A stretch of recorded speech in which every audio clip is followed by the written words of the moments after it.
Hey, what's up, fam? It's felt like a while since I did a review on Kimetsu no Yaiba.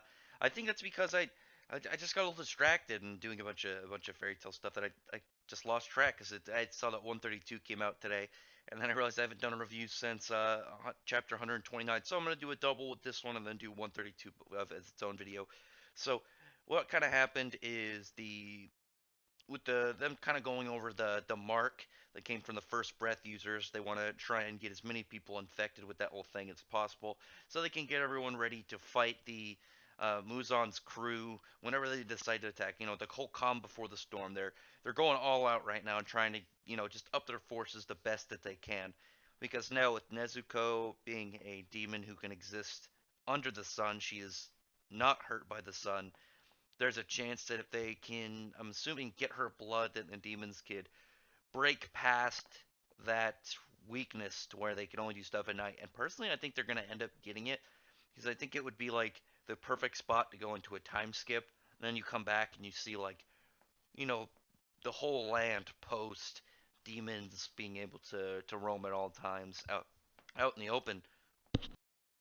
And then I'm really hoping that they go to other countries as well, and you see other versions of demons and other demon hunting crews. Just like I want to see more regional ones, and just like more cultural specific, like maybe like a demon, like demon styles from like Russia or South America, or like Native American style ones. Anything like that, I think would be really cool to add in as an aspect of the series because it gives you a lot of Bleach vibes, but at the same time, one of those things with Bleach is they never really did anything outside Japan.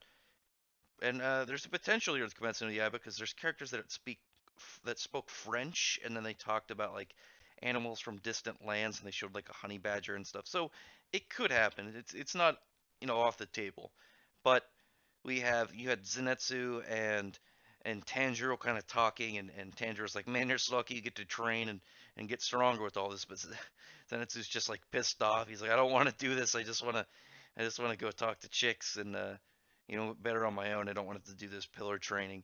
But obviously it's just that switch if they can only swap places. But then a crow comes, talks to Tanjiro, give him a note, and he's gonna go talk to, I think his name Giyuu. I don't know how to pronounce the dude's name. The water pillar, and you see just kind of like the effects of everyone else going through the training methods. But the water pillar guy, he's just kind of like depressed. I think his was it Tomioka? I think it's Tomioka Giyuu. I don't remember his name entirely. He hasn't done a whole lot in the series yet, so I don't got his name down. But he's like all depressed, and he's like upset with Tanjiro that he hasn't become the water pillar because he wants to give it off to somebody he thinks is more worthy of it. And you end up seeing his backstory with it because he's like when Tanjiro's like, uh, "You're the water pillar," and he's like, "No, I'm not. I'm not the water pillar," and he like is all sulky. And Tanjiro has to follow him around for 4 days until he starts talking, just like bothering him. And he tells about Sabito, I don't know how to pronounce that 100%. The guy, if you remember, that helped train Tanjiro back when he had to cut that boulder. There was like the boy and the girl in the mist. Sabito is the boy, and Giyuu talks about how when he went through the selection, Sabito and him were friends, and Sabito was like a prodigy. He was super skilled, and he was like cutting demons down left and right, taking out everyone that came against him. The only one that got him was that last one that he went against that killed him, the one that Tanjiro fought at the start of that selection. And with Giyuu, he actually got hurt early on, and he was like recovering the rest of it, and he made it out of the selections uh, from that. Like he didn't do anything heroic, he didn't do anything impressive. He got out by getting hurt and being sidelined while somebody else saved him.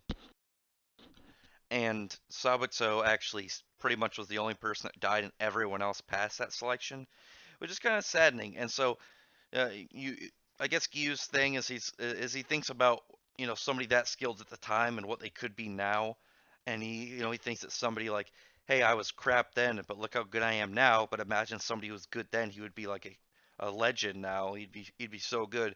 Was it really worth it for me to limit him and die? It'd be so much better if it was reversed. He was such more of an asset. He's sulking because he lost his friend, and he he's only in his position. He kind of sees it because his friend sacrificed himself for him. So he's got a little bit of guilt there, a little bit of sadness. existing in his emotions. It's kind of touching but sad, at the same time.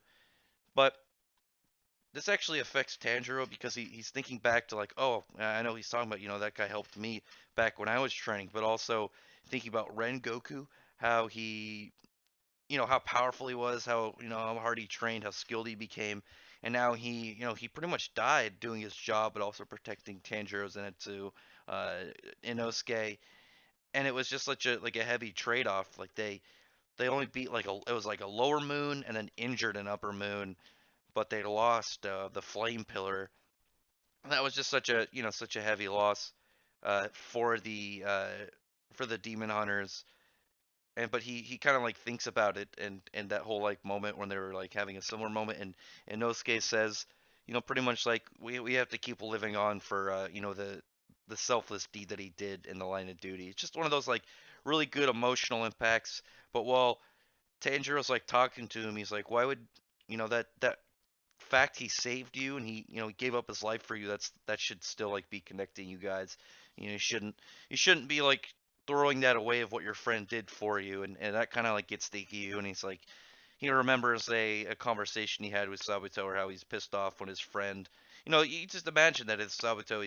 They both were like young dudes in training wanting to become demon hunters. Their families were killed by demons, and you only got each other, your bros, and then when you're bros, it's like I think it would have been better if I just died. So obviously Sabuto got mad, smacked him down, and gave him a lecture, and then Giyuu just kind of thought of that, and you could tell it, even though it's still upsetting to him that he had to go through that. He kind of is like recovering, and it was just one of those kind of wake up call moments, and it's helping him a bit.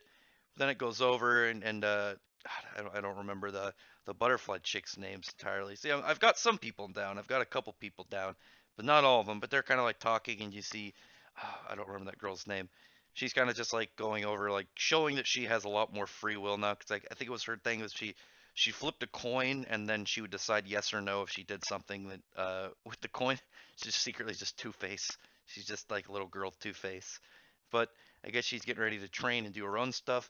But then a crow actually goes over. It's I believe it's the doctor who wanted to get all the blood from the moons, the moon demons, so she could like work on stuff for Nezuko.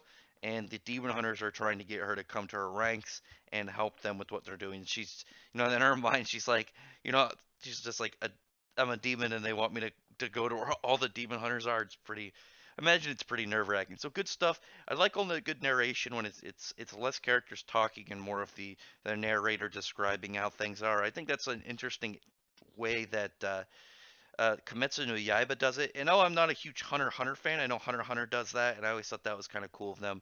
But I like the chapter. Tanjiro he's a weird character, but I like how he interacts with people, and he kind of like his overly friendliness is what gets to people and kind of like gets them on his side. It's not like something like a good character kind of switch over. Obviously, someone like Asta, who's like he's friendly, but he's also really selfless, and he doesn't really mind when people like make fun of him, but like make fun of his buddies, and he's not having that. But he's also very determined, hardworking. Tanjiro, he's just like absurdly persistent and so thick-headed. He doesn't get it when people are like, "Stop bothering me." Just keep up with it until he can get what he came for to come. Talk to you politely or whatever he's planning. So yeah, so good chapters, enjoyable, and I look forward to 132. Tell me what you think of Kimetsu no Yaiba below in the comments. If you like it or you enjoying it, I still say it's once its anime comes out, it's gonna boom up, and it. Kimetsu no Yaiba, Black Clover, and My Hero Academia are like the new big three for Weekly Shonen Jump in its next generation. I still believe that. Otherwise, subscribe to the channel if you haven't already. Give a thumbs up to this video if you like the content. Check out my other videos, and if you're subscribed already, I appreciate you. But otherwise, thank you very much for listening.